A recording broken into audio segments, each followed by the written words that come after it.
Hi, I'm Tom Stephenson, and welcome to Lecture 9B, in which we're going to talk about stairs in our residential technology course. So we're going to be talking a lot about, stairs is a big deal. Stairs is how we get from one floor to the other. There is no day that goes by that we are not maneuvering stairs, and so it's an important aspect of construction, every type of construction, commercial, institutional, and residential, of course. So we're going to be talking about stairs in today's lecture, and I'm also going to do another lecture which will be more calculation based and also building code based. So we're going to look at a little bit about the more detail on building code requirements for things like railings and things of that nature. But today I'm also going to mention it too. So it's going to come into this play as well as the calculation aspect. There's a lot to stairs, just like when we were talking about framing, to be honest, there's a lot to roofs. And so we'll get into it. There's a lot of terminology like there is with roofs. Look, we've got total run. So that would be from where the stairs starts to where the stairs finishes. We've got total rise. That would be from finished floor to finished floor. All right. So if we've got 3/4 inch tile here and we got 3/4 inch hardwood here, then it'd be from the top of the hardwood to the top of the tile. So that would be our total rise. And then we've got unit rise, kind of like the roof, if you remember, where we had unit rise and unit run. The difference is we don't have a absolute standard of unit run where we had 12 inches with a roof. Here we've got design preferences and layout requirements and building code minimums and maximums that we have to deal with. But we do have unit rise and unit run, and the unit rise for every step should be the same, and the unit run for every step should be the same. So that's a principle you should commit to memory, because if they're different, that's where people trip. That's where people stumble. So we need to, by building code, and when I do this section on building code, there are a certain amount of tolerances between the unit rise and unit run, but just in your mind, think they need to be the same. They need to be the same. So that means we have to do a little bit of math to make sure that we make them the same, so that we calculate, well, how many risers do we need to get from here to there, right? And how many and at what size will exactly add up to our total rise. So there's a little bit of math involved. We also, if you're fairly tall like me, you have certain minimums and max, like you have a certain minimum for headroom. So for example, in an interior dwelling in a residential house, it's 1,950. In a public area, say like at George Brown College, going down the stairs from one floor to the next, the headroom is 2,050. It's an extra 100 millimeters, right, in a public area. But in a house, it's 1950. There's also understanding, well, what's the thickness of our floor? You'll see later on when we calculate headroom, we need to know this measurement here, counting the drywall, counting the plywood, counting your finished floor. We also have what we call the riser. And the riser is the face of the stairs. The tread is what you step on, but it also includes the tread, includes what we call the nosing, the part that sticks out. So the tread actually includes the unit run plus the nosing. That's important to remember. The tread includes the unit run. That's from face of riser to face of riser, plus the nosing. And the nosing should never be more than 25 millimeters. That gives you a little bit more space to put your foot by having a nosing. And it's not sticking out far enough that your other foot catches this lip and you trip. So that's why you can't have more than 25 millimeters, because if it's more than that, likely your other foot's going to start to catch on the edge of the nosing. We also have the stringers, and the stringers, we tend to call it a stringer. Often in the US, they'll call it a carriage. The stringers are what supports your stairs. And we'll talk about that. There's open stringers and there's closed stringers. etc. So this is kind of the layout. Now, some of the things we struggle with stairs is space, like how far out can the stairs go? Because if we make these bigger, like say we make each tread or unit run 10 inches, then the stairs won't come out as much here, total run. It won't have as much total run as if we made it 11 inches. If we made the unit run 11 inches, then every tread, that's adding an inch. So if we had 15 treads, that would add 15 inches to the end.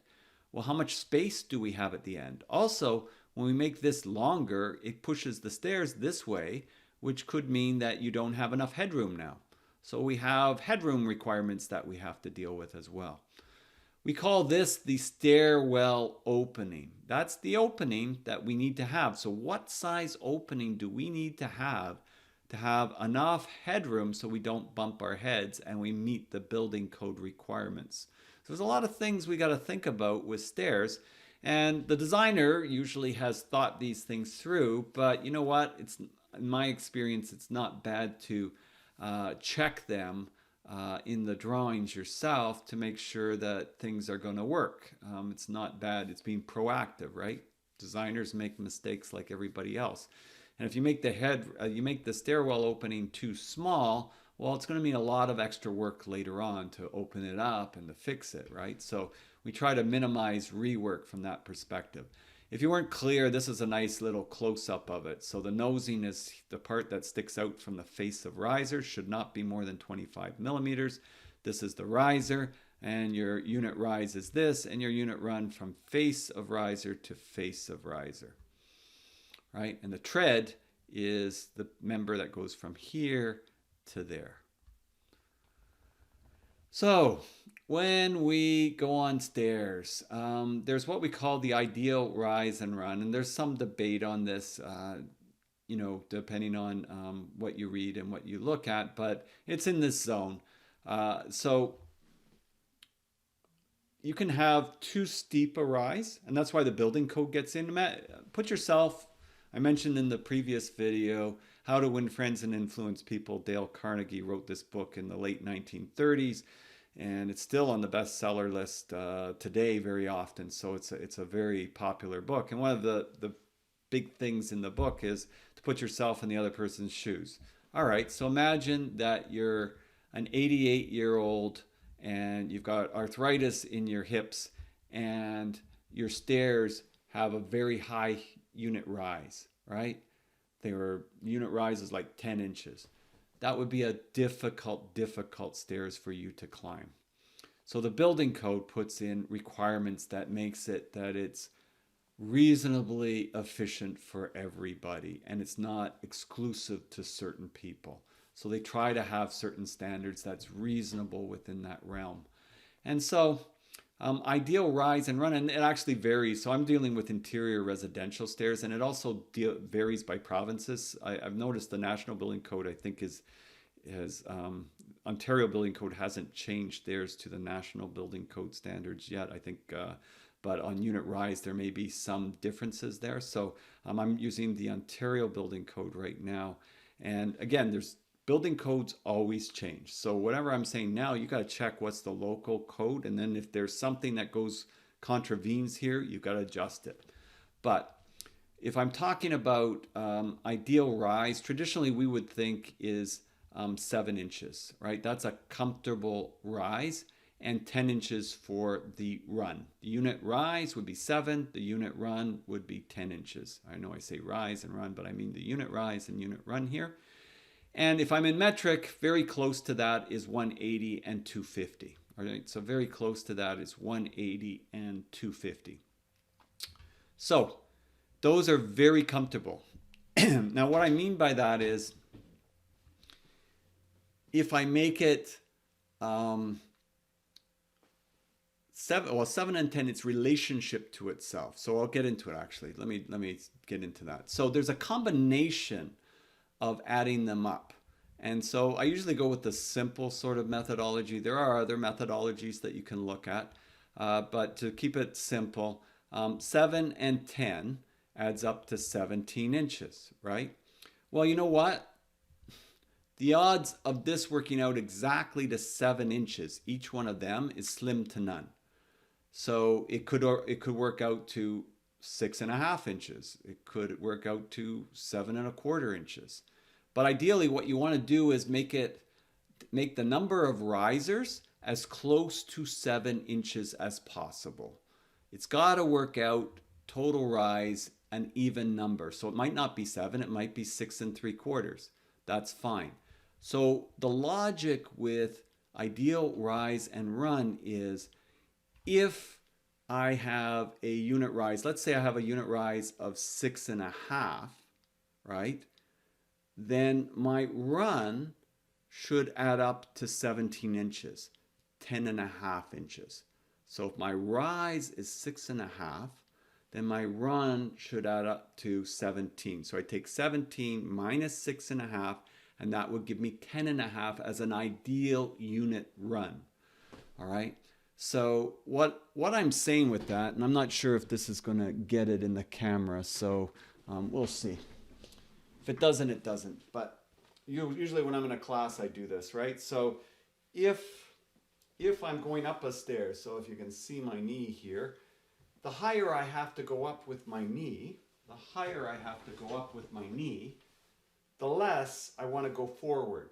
So the higher I have to go up, the less I want to go forward. So the higher my unit rise, the less I want to go forward. So the narrower the unit run should be. But if I'm lower with my unit rise, right, then I could go a little bit longer, because then it's a little bit more like walking.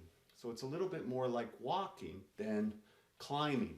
If you're on a ladder, that's why the ladder, when it's sloping, it's basically you're going much higher than 7 inches, but you don't want to be going out too far.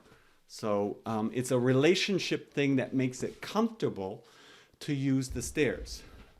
This works really well when you're not really tight on space. It does not work so well when you are limited on space. But there's a lot of cases where you can make it work out well. Pretty much any deck, porch, outdoor stairs, very often you've got a lot of latitude, and you could make it that it's a much, much more comfortable stairs. Inside, there may be limitations, there may not, but I find that a lot of people, because I see a lot of stairs and I look at a lot of stairs, and I've been on court cases with stairs, and I find in a lot of cases there's been very little thought put into what's an ideal rise and run. It's just sort of laid out whatever it is. The worst I ever see is these pre-cut stringers you buy from Home Depot or Rona or wherever. How can you use a pre-cut stringer?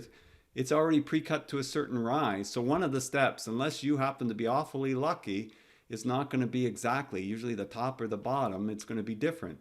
And if you ever watch somebody go down a stairs where one of the risers is different, could be in the middle of the stairs, usually it's at the end or at the beginning. If you ever watch somebody that's not used to that stairs go down, they will stumble, because your mind gets into a rhythm when you go down the stairs, and then all of a sudden if you hit one that's a little bit different, you trip. Now if it's your house, you trip 2 or 3 times and then you remember, and then you're okay. But then somebody new comes to your house, they go through the same thing. And of course, I remember when my daughter was in law school, she said her professor, I guess she told him what I did, wanted me to talk to me about stairs, because he was writing some papers on litigation and stairs. And of course, he was in Buffalo. So US is very litigious. Not that we're not, we would be. But it was all about things that were just slightly outside code requirements, and things, like I said, where there was a difference in risers, where there was a difference in unit runs, and how people would fall, and maybe an elderly person, they'll break a hip, or maybe somebody else, a kid will fall, or just a normal person like this, not older, a young person, not thinking, but because of that little difference. And so if you didn't have that little difference there, that accident doesn't happen. And you think of all the tens of millions of stairs that we have everywhere. it becomes a big deal. So stairs are a big deal, and the sizing of them and the uniformity of them becomes a big deal. There was one of the LRTs that I was involved with, and at one of the stations, the stairs were, there was some variation in the risers. Well, that was a big job, because then they had to be ground to even, like, that was like very, very monotonous trying to fix that stairs. Very costly, very monotonous. So you want to make sure that you do this as uniformly as possible for a lot of the right reasons that come in. Now, if it's metric, it's the same idea. You just use 180 and 250. They add up to 430, same idea. So, you know, if one of the unit rises, let's say, was 170, then that means that your unit run should be 260, so that they add up to 430, right? So that's that process. By the way, if I make a mistake with my math and you pick up on it, good for you. It's a little bit late in the day, so don't be surprised. Usually if I'm in a classroom, somebody says, "Sir, you made a math mistake," and I go, "Good for you, you picked up on it." But let me know if I did, because then I can always, maybe I can edit it and put a little pop-up that says I did a little verbal mistake or something.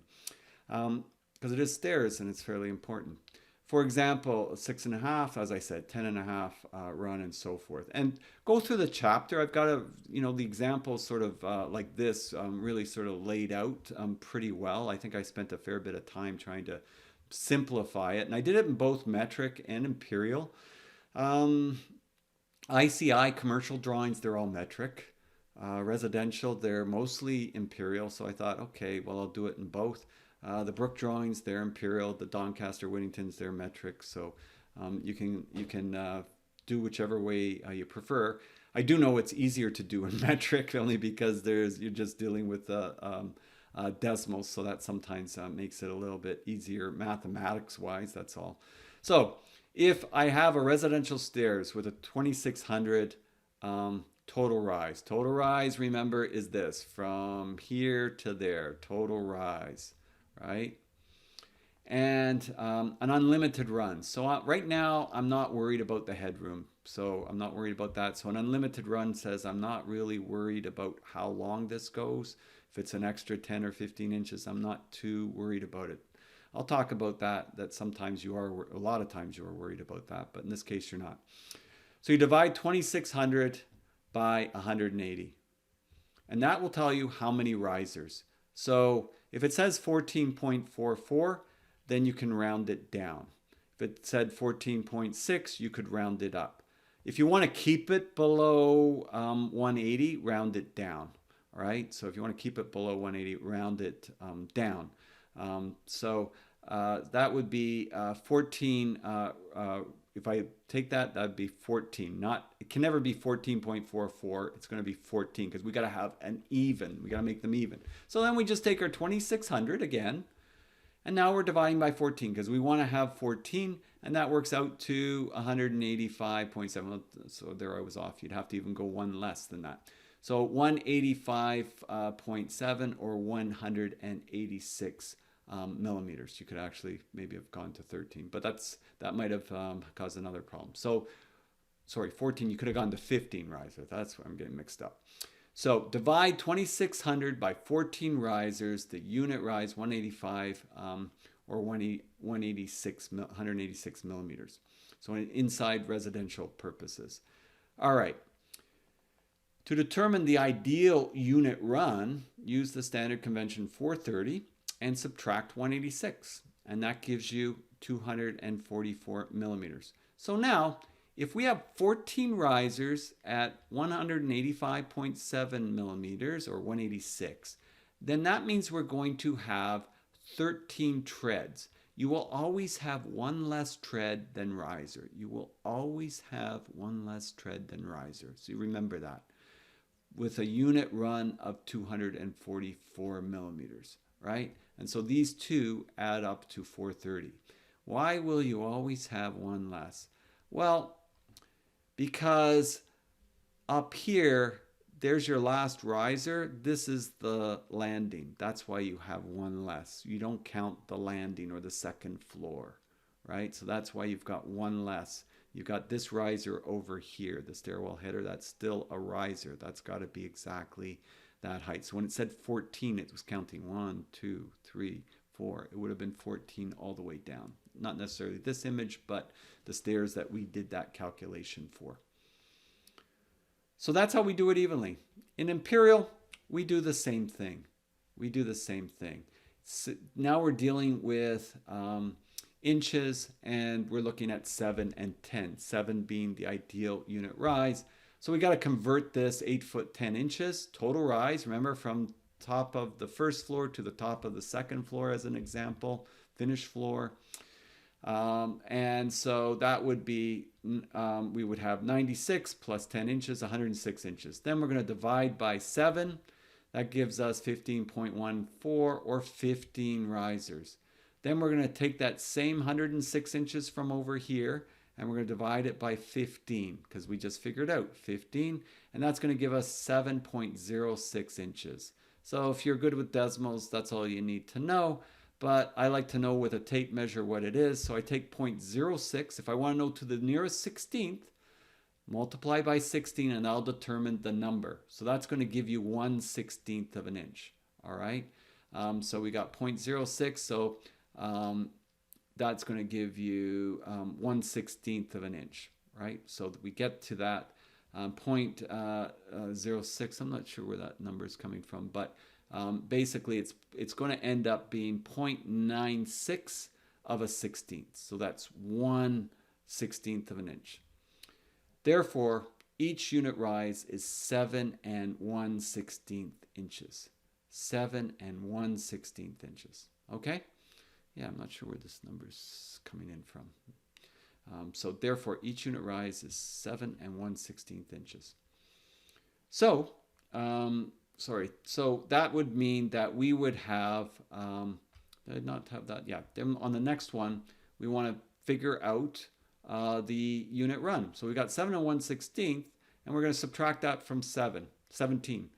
7 plus 10, the relationship between 7 and 10, that gives us the combination for the ideal rise and run. So we're a little bit more than 7. So ideally, a unit run of 9 15/16. That'll make for a very comfortable stairs, all right?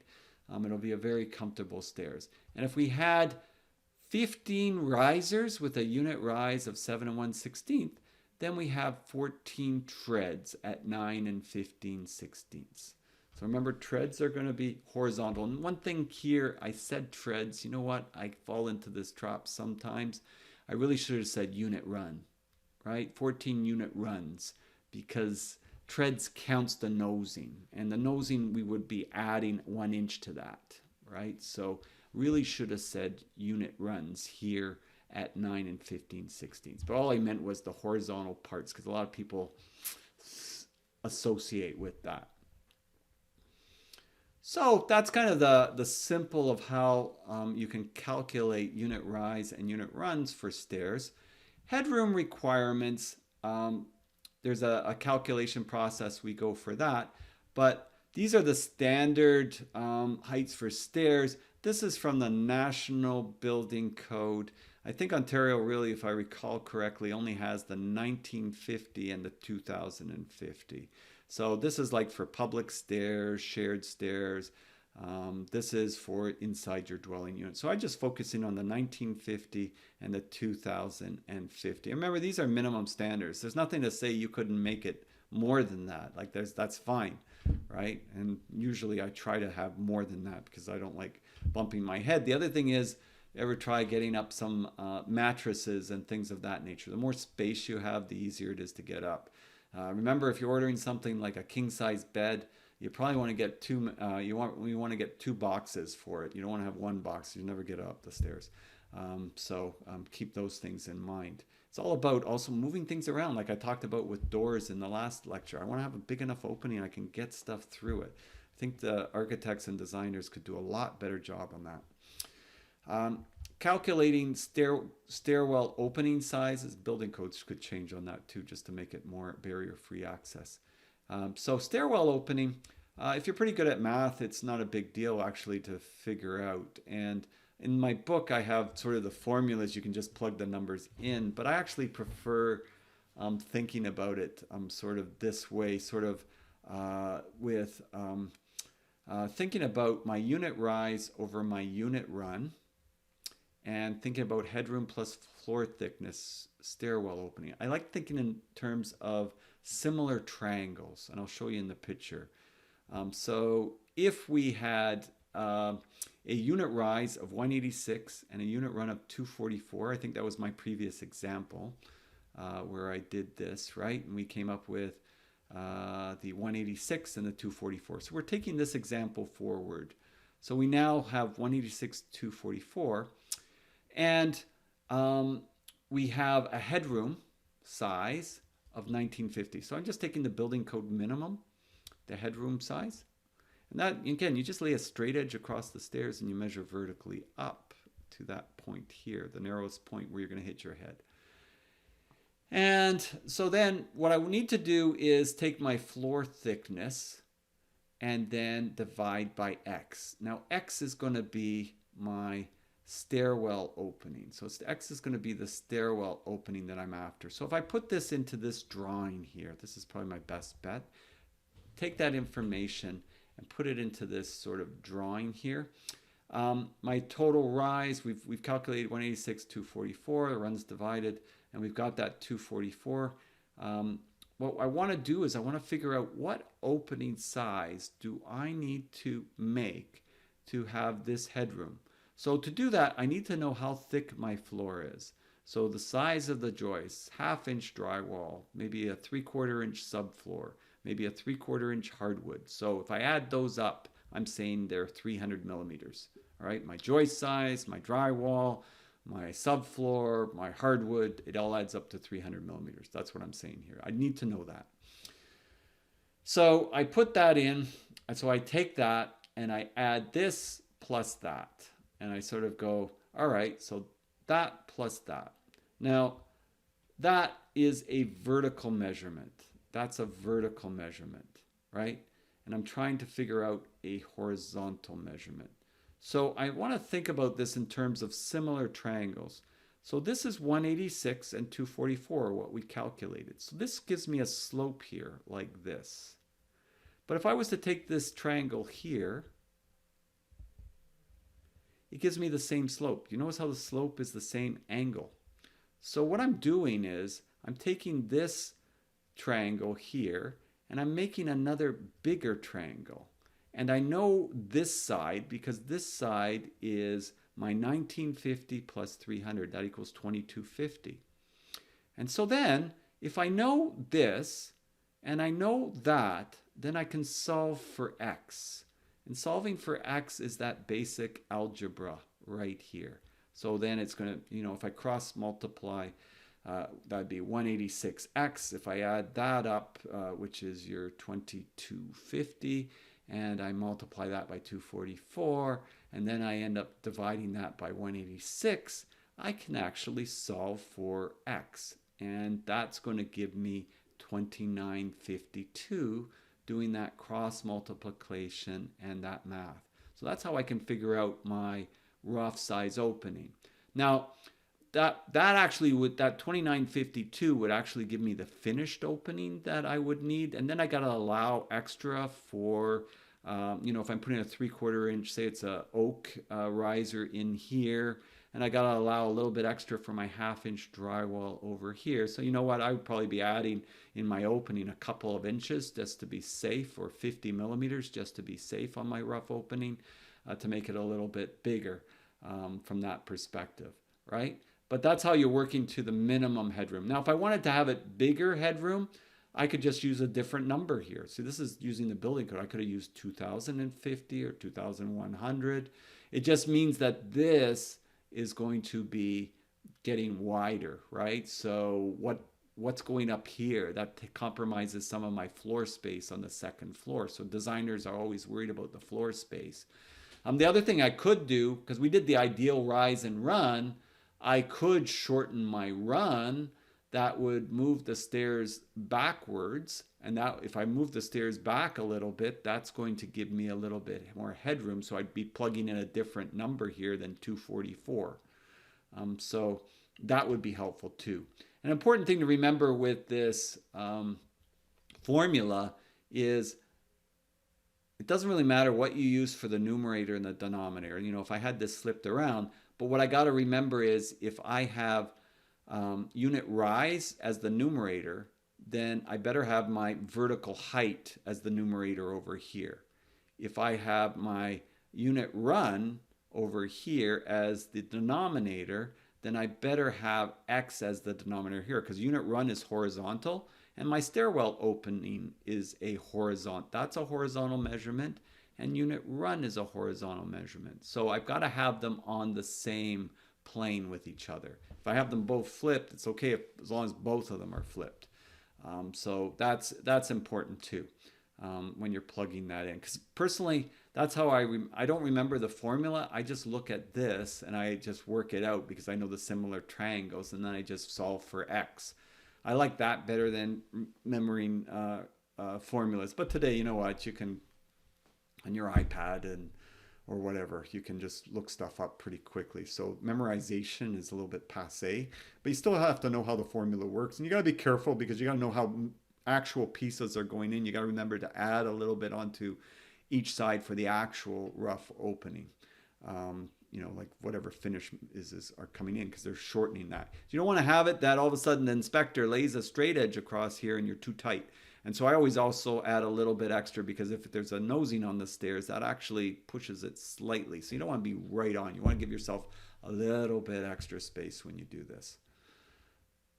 But it's important to understand how that works. So yeah, so these are things that we look at when we're looking at stairs and how they work. And this is the stairs going up at the basement of the Doncaster house, just to show you. Up 13 risers, if you recall, that's actually coming down 11 from the sunken landing and then going up 2 more risers to the first floor. But there it is. Pretty inexpensive stairs because it's going to a basement. They'd probably put carpet over there that if they finished it. It's what we call a closed stringer stairs, very strong stairs. It's actually dadoed, cut in the treads, and they're actually hammered with wedges and glue in the back, and they're nailed in the sides, so this thing is not going anywhere from where it is. That's why your stairs is so nice and solid when they're both closed stringers of that nature going straight up the stairs. Here's a stairs. This is actually in my place in Collingwood. So you got stairs going up. This is your between your balustrades or spindles, as many people would like to call it. Can't have more than 100 millimeters space between them. It can't be deemed to be climbable from a kid's point of view. So sometimes these things, they look at how they're oriented. Any kind of fancy designs in there, the building department's going to look at, is it climbable? That's where building codes sometimes by jurisdiction, maybe Toronto's different than Mississauga's different than Brampton. When I changed the railing on my stairs at home, and when I bought that house, where, as I said, we almost gutted it. So it was interesting. Called a railing place that I used to deal with, and who came as the railing salesperson was a former student, and so he was measuring up for the railings on the stairs, and he was telling me, well, they had all these nice different designs, and of course my wife liked this sort of really fancy one, and he said, well, where do you live? Before he came, we went to the showroom, and so I said, well, in Toronto.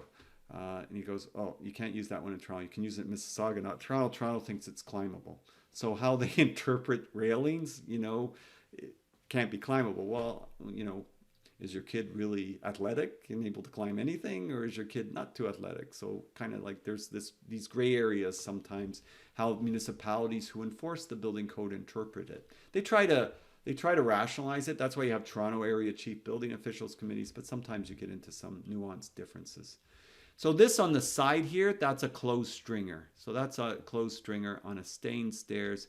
And this on this part here, that's an open stringer. So I thought I'd show you that picture. I just took these and put them in just before I did this. So that's an open stringer, and that's a closed stringer. So open is usually where you don't have a wall against it, because it's nice. You can see the railings go down. It's nice and even. Closed is where we got a wall against it. This isn't open, so this will just be sort of drywalled on each side, right? And then you can see the railing up here. It has a jog in it because the wall comes in at that point over here, because the wall, this is against it here. It's kind of got a little bit of a jog, the railing. So the railing having a little bit of jog makes it, to be honest, a little bit not as safe going down. You got to remember there's a jog there, and instead of just sliding your arm down. But that's a very, very typical design. So typical that, again, you see it right here on the Doncaster house going to the second floor. That's the same thing. This would be open, and then this would have the railing jogging right there. And this one's a little bit more fancy. It's got a bullnose at the bottom of the stairs, whereas this just has a newel post. We call that a newel post there, which goes into the bottom step. But the bottom step in this case doesn't really stick out, because that'd be kind of hard because you bump into it walking down the hallway. So there are those things that you look at from a stairs point of view. This is just showing a break line, because these are the stairs going to the basement. Remember I said down 11, down 2. Giving you a little bit different perspective. Winder stairs is where it goes around the corner. Well, if you're tight for space, a winder stairs saves you a lot of space, because otherwise I would have to have here a landing, and then I would have to have room for these 2 steps to further up the stairs. So if I don't have a lot of space at the top, a winders makes up for not having that space. But having lived in a house with winders and having fallen down those winder stairs a few times, I would say they're not as safe as a regular stairs. They're reasonably safe if they meet building code requirements, but definitely it gets narrower, so you got to be a little bit careful where you're in the path of travel. Like if you're in the path of travel, it's usually pretty good. Path of travel is about a foot out from the edge. But if you're too close to the edge, then you can easily slip, and like kids and stuff can easily slip. So this has got protection on it, so it must be an oak stairs. These are maple stairs, so it depends on what the material is. They want to protect it during construction so it doesn't become damaged, right? If it's more like this, you're not worried too much about if it gets a few dings in it and stuff. You're going to carpet over it at some point, so you don't have the same kind of concerns. Now, in your construction notes, it gives a lot of information. You can pretty much assume that all this information here is from the building code, and this is the building code requirements. But as I said, looking at an existing drawings, no matter how often I update different things, in the different editions in the book, so I feel like as soon as I update something, a building code item has changed. So be expecting that. Just make sure you're working with the most current code. But as far as fundamentals goes, as long as you know what the fundamentals are, then it's easy enough to understand. So maximum rise, that's usually the one that's the most challenging. Maximum rise is 7 7/8. You can't go more than that, right? So that's usually where you're trying to minimize the amount of unit runs or treads you have. You're trying to go with more. If you go with higher rises, sometimes you can get rid of a whole step. But when you get rid of a whole step, you save a lot of space at the bottom of the stairs or at the top of the stairs, whichever way you're looking at it. But building code says you can't go more than 7 7/8. In the National Building Code, it's even tighter, I think, in a residential structure. At least in a public stairs it is. Unit run, and then maximum run. Well, you got a lot of space for run. Sometimes on an outdoor step, on a deck or something, having a little bit wider tread, it's nice, especially sometimes you have winter and you got snow on the stairs. It's nice to have a little bit more space on the steps.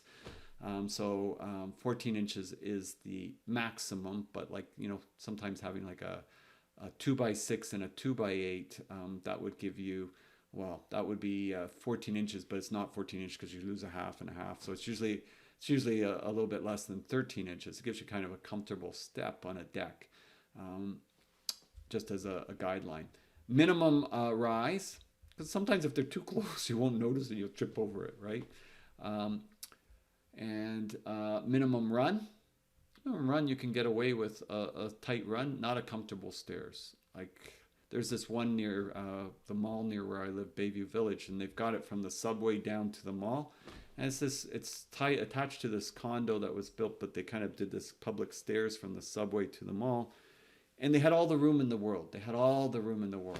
And I'm telling you, it's maximum height. We'll talk about that.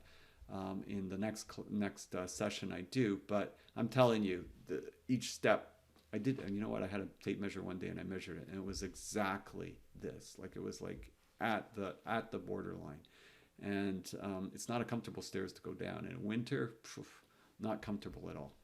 So yeah, you can meet the code requirements, but remember that's the minimum acceptable. If you can do a comfortable stairs, why not? And then we'll get into handrail heights and standard handrail heights and that in the next. But these are all taken straight from the building code, so that's why they put them typically on the drawings. Unless for some reason the designer wants you to have something that is even more above and beyond for whatever the reason, then they'll do that. And as I said, pickets, balustrades, spindles, whatever term you want to use, not more than 100 millimeters between. Okay, so that's good. So we covered off a number of points in both this lecture and the previous lecture. This lecture we looked at stairs, so pretty much anything from here down. You can see there's a lot of term for stairs. In the previous lecture we looked at this stuff here. And hopefully that's given you a good sense, but I'm going to do some another one where I actually sort of go through a step-by-step calculation. Hopefully I'll have a whiteboard by then that I can try that out and see how that works with the camera. Just trying to get a little bit more sophisticated in what I do with these videos. I'm so used to it in a classroom. I always do stair layouts in a classroom live. Like I like to do the calculations in my head with the calculator. And then if I make a mistake, I like a student to say, "Sir, that doesn't look right." And then I go, "Oh, okay, yeah, you're right. I hit the wrong button." That's why you got to go through it two ways. You got to be very careful. Make sure that you've done it right. Don't assume you've done it right the first time. Double check your calculations, etc. Because it's you don't want to mess these things up. Just like roof calculations, you don't want to mess them up. So you want to be methodical and careful about them. Okay, so that's what I wanted to cover in this lecture. Have a wonderful day and or evening. This is Saturday evening already. So have a wonderful evening, and I'll see you soon. Tom Stephenson signing off for now. Have a great day.